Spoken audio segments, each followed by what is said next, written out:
Get this technology going that we haven't used all day. Maybe? There it is. I appreciate that introduction. I hope y'all forgive me for being down here. I got up there last night and I'm like, I don't like something being in front of me. So I'm going to go down here, but you can look up there and not stare at me if you want.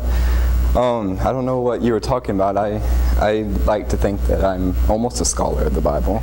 I mean, I don't know if you have to be older to be a scholar, but no. But that does raise a question that I got earlier at lunch today, is why would you give a 20-year-old the topic of elders? And I'd like to remind you, anybody who thought that the two places qualifications are given for eldership are written to young men. And Paul said, let no man despise thy youth. So he trusted young men to pick the elders and to ordain the elders, so we're going to go with that. So I took this topic 3 or 4 weeks ago, and I'd already preached a sermon on it, so I'm like, yeah, I can do elders, that won't be too difficult. And I worked up this PowerPoint, I worked up everything, and then I got here this morning, and Dustin gets up and he says, we're talking about false teachings on each of these subjects. I'm like, I was not aware of that. So, but no worries, I've reworked it a little bit since 9:30 this morning, and maybe I can put in some false teachings against elders. Yeah. So the first misconception people have about elders is that it's first mentioned in the New Testament in the church, which is false. And as we see, as we go to our little history lesson here, not all of them are going to be this small. This is just a long passage, but if you want to turn to Exodus 3, starting at 15, if you can't see this. But this is where I can find the first mention of elders in the Bible. And it says here, God furthermore said to Moses, thus shall you say to the sons of Israel, the Lord, the God of your fathers, the God of Abraham, the God of Isaac, and the God of Jacob has sent me to you. This is my name forever, and this is my memorial name to all generations. Go gather the elders of Israel together and say to them, the Lord God of your fathers, the God of Abraham, Isaac, and Jacob has appeared to me, saying, I am indeed concerned about you and what has been done to you in Egypt. So I said, I will bring you up out of the affliction of Egypt, in the land of the Canaanite, and the Hittite, and the Amorite, and the Perizzite, and the Hivite, and the Jebusite, to the land flowing with milk and honey. So right here is the first time I can find in the Bible that's mentioned the elders of Israel. But obviously, the elders of Israel, as we can see here, are already established. So we just aren't told about the establishment of the office of the elders of Israel.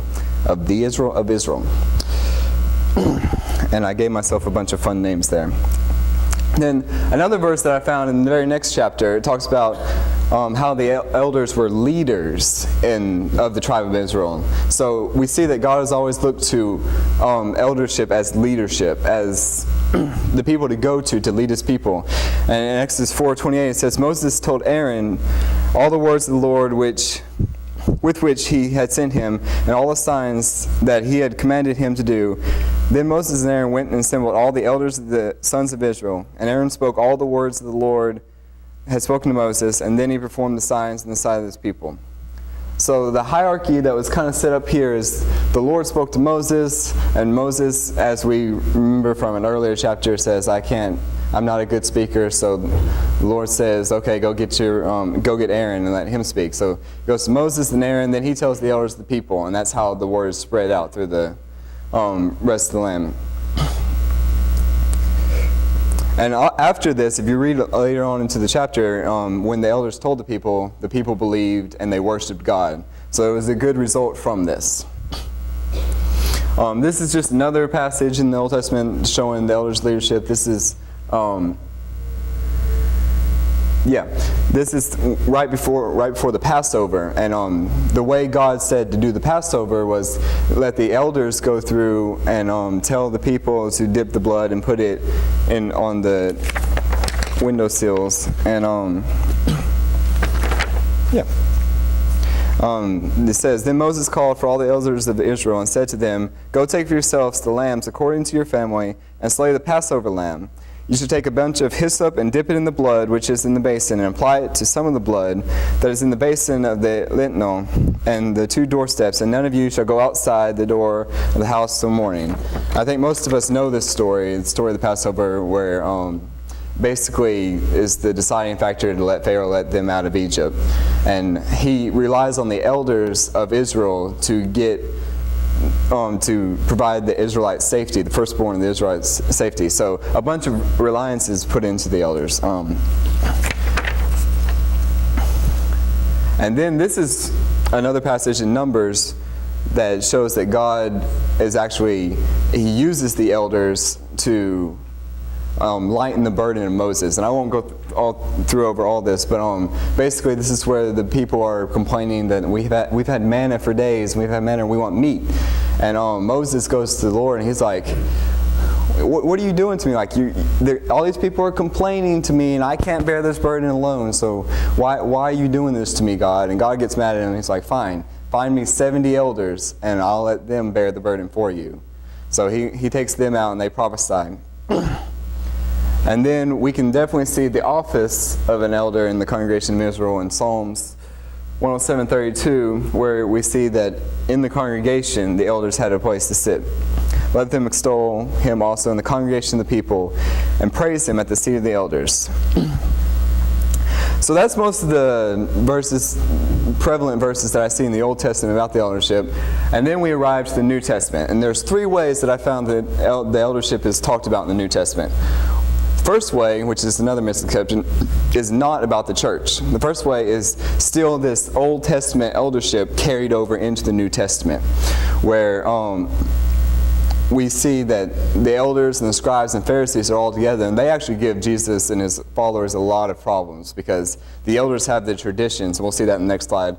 And they ask, why haven't you stuck to these traditions? What are you doing? This is our way. This is not. You're doing this wrong. The second way is the meat of the lesson is the eldership as an office in the church. And we see those qualifications in First Timothy and Titus. And I'm not really going to go over the qualifications today because they're there and you can read them and you can argue with God if you want, but they're there. And the third way I saw is John writes about elders in Revelation using figurative language to show a representing class. So this is the first mention, one of the first mentions in the New Testament about elders, and like I said, this is where they're giving Jesus and his followers a lot of problems. And it says in Matthew 15, starting in the first verse, it says, "Then some Pharisees and scribes came to Jesus from Jerusalem and said, 'Why do your disciples break the tradition of the elders? For they do not wash their hands when they eat bread.' And he answered and said to them, 'Why do you yourselves transgress the commandment of God for the sake of your tradition?'" So the elders, which are still this group of select people from the Old Testament, have set these traditions that God hasn't laid, and they're getting mad at Jesus because he's not following these traditions. And Jesus is basically saying, I'm God and I know the commandments and this is not one of them. Why are you yelling at me? And then we get into the eldership as part of the church. And the first mention, I find it ironic to say that the first mention of elders is before Paul or anybody talks about ordaining elders. It just assumes that we know that already. And it's in Acts 11:29-30 when it says, "Then the disciples, every man according to his ability, determined to send relief to the brethren which dwelt in Judea, which also they did, and sent it by the hand of the elders, by the hands of Barnabas and Saul." So we see here that the elders are fulfilling this leadership role. They're handling the money. But this is before we've talked about ordaining elders in the churches, which we'll see later on in the next slide. This is a really good passage. I'm going to take the time to read this, and if you want to turn to Acts 14, verse 19 through 23 and read it with me, it shows a lot about the elders, and it shows about the importance of the elderships to God. 14, starting in verse 19. "But the Jews came from Antioch and Iconium, and having won over the crowds, they stoned Paul and dragged him out of the city, supposing him to be dead. But while the disciples stood around him, he got up and entered the city, and the next day he went out with Barnabas to Derbe. And after they had preached the gospel to that city and made many disciples, they returned to Lystra and to Iconium and to Antioch, strengthening the souls of the disciples, encouraging them to continue in the faith, and saying, 'Through many tribulations we must enter the kingdom of God.' When they had appointed elders for them in every church, having prayed with fasting, they commended them to the Lord in whom they believed. So this is the first mention in the New Testament about actually appointing elders. It doesn't tell us how to do it, but they said this is the first mention of them actually doing it. And what I'd like to note here is the super importance of the eldership that we can see just from inferring. Notice that Paul and Barnabas went to the city, and they got stoned. They got persecuted, yelled at, and stoned. They thought Paul was dead. They took out stones and they left him there for dead because they thought he was dead. And when he got up and taught some more, they went back into that town where he just got stoned and appointed elders in every church. Now, I'd like to point out here that we're in Acts, and these are probably very young churches.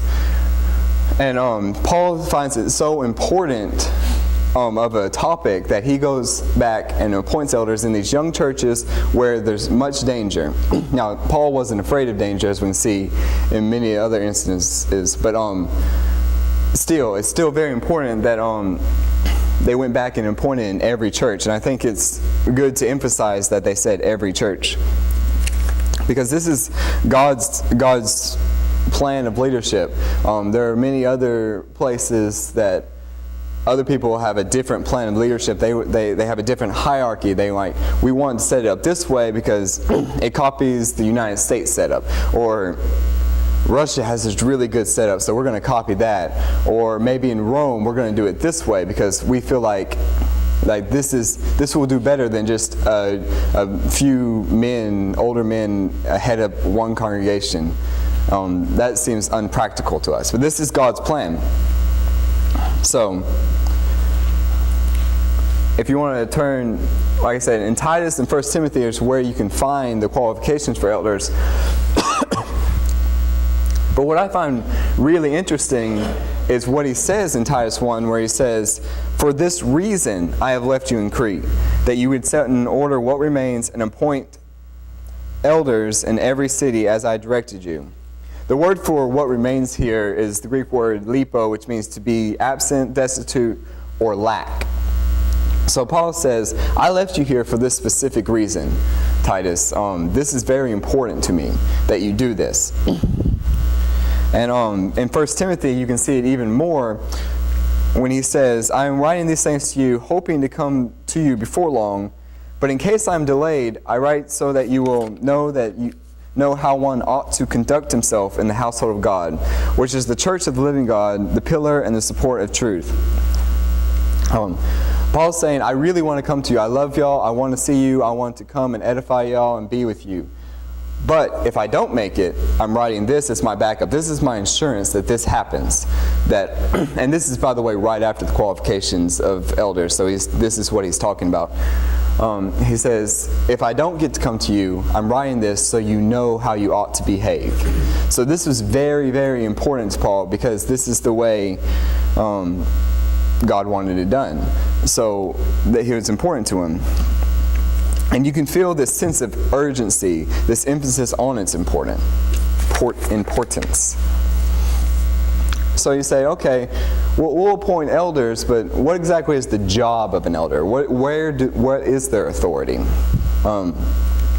We go back to our first verse that we looked at, where it's first mentioned, where we saw that elders were handling a money situation and handling the oversight of that. And that's one of the jobs of an elder, just to be an overseer. They're actually called overseers in a different passage, but to make sure things are going smoothly, kind of like a supervisory role.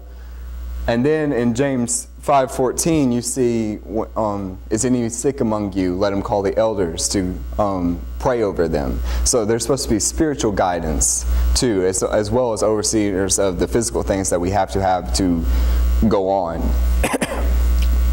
But more importantly, well, I don't know if more importantly, but another job of the elder, if you want to turn to Acts 15 and read with me. In Acts 15, starting at verse 5, it says, But some of the select sect of the Pharisees who had believed stood up, saying, It is necessary to circumcise them and direct them to observe the law of Moses. And then the apostles and the elders came together to look into this matter. So we see here that this is new converts to Christianity.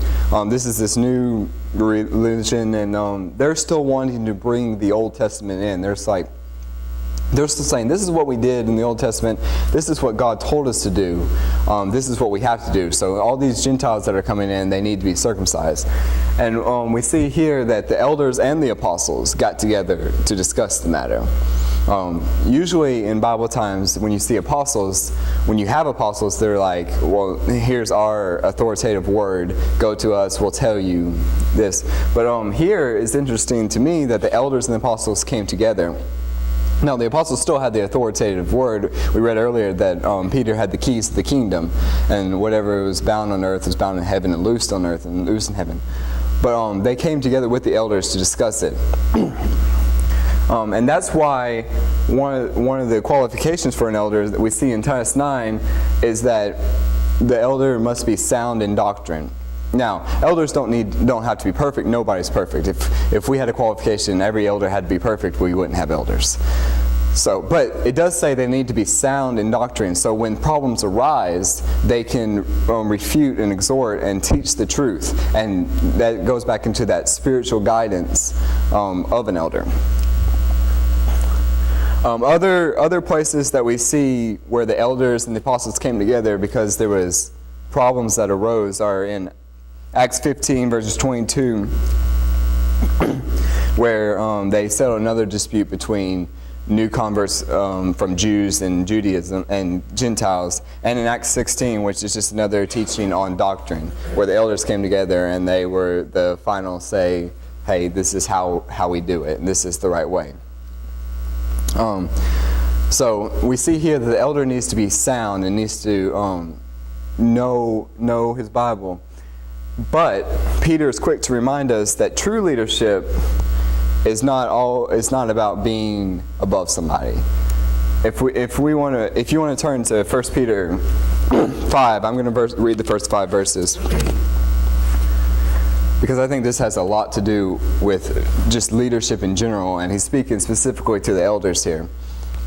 He starts in verse 1. It says, "Therefore I exhort the elders among you as your fellow elder and witness of the suffering of Christ, and a partaker also of the glory that is to be revealed. Shepherd the flock of God among you, exercising oversight, not under compulsion, but voluntarily, according to the will of God, and not for sordid gain, but with eagerness, nor yet as lording it over those allotted to your charge, but proving to be examples to the flock. And when the chief shepherd appears, you will receive the unfading crown of glory. You younger men likewise be subject to your elders, all of you. Clothe yourself with humility towards one another, for God is opposed to the proud, but gives grace to the humble." Now I'm sure most of us in this room have read this verse, but I picked out four lessons from this verse that we can see that Peter wanted to be sure that the elders took into account and didn't overstep their authority. And the first one says, to be an elder, you need to do it not under compulsion but voluntarily. You have to want to be an elder. Nobody needs to coerce you into being an elder. I speak from experience that I know that when I have to do something off obligation, it's a lot worse. But if I want to do something, it doesn't matter how much work is involved. If I want to do it, I'll do it, and I'll be happy about it, and more things will come from it. But as soon as it becomes an obligation, you have to do this, I'm like, okay. And not as much fruit comes from it. So that's a very important point that Peter brings up here. The second point is not for sordid gain, not in self-interest, not for pride. And I know a lot of people would probably struggle with this. I personally would struggle with this. That it's like, I'm an elder now, look at me. I'm this great Christian, I'm an elder. And Peter says, no, that's not the point of being an elder. The point is to shepherd the flock. The point is to help people, to guide them along. He says it's great to be eager about it, and we need to be careful not to mix up pride and eagerness. But don't be prideful about it, and don't do it for your own gain. I'm going to be an elder so I can launder money to me, and nobody will know because I'm an elder. Nobody's going to rebuke me. So that's another point Peter brings up. And the third point is sort of like it. It says, not lording it over the people. Elders are in charge of the flock, but they should not abuse this power. A lot of people, when they get into power, it all goes to their head, and they start abusing the power. I've been on the underside of that before, and that's not fun. Elders are here to be our example, to be our helpmeet, and to help us along with anything we need. And you need to be able to be approachable. Yeah, that's the right word. To be approachable. And the fourth verse again goes goes in with this point, being examples to the flock. I know in any kind of leadership, I've been in many leadership roles before. I'm a student director at the Christian Student Center right now in Chattanooga, and I know to be a good leader, you have to lead by example. If I'm up here just telling you what to do and I don't do anything, I'm not a good leader. And elders, to be good leaders, are to be servants to people and to the flock. And to be a good leader, you have to be a good example. And that's kind of what I see on the authority of elders and the job and how important it is to God. And I love Paul's teaching on it and his writings, and how it's God's plan. And Paul says, this is God's plan, this is the way we're going to do it.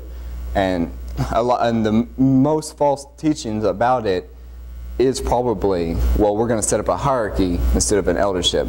So I'll leave you on that note and let Kurt grace you with his wonderful speech.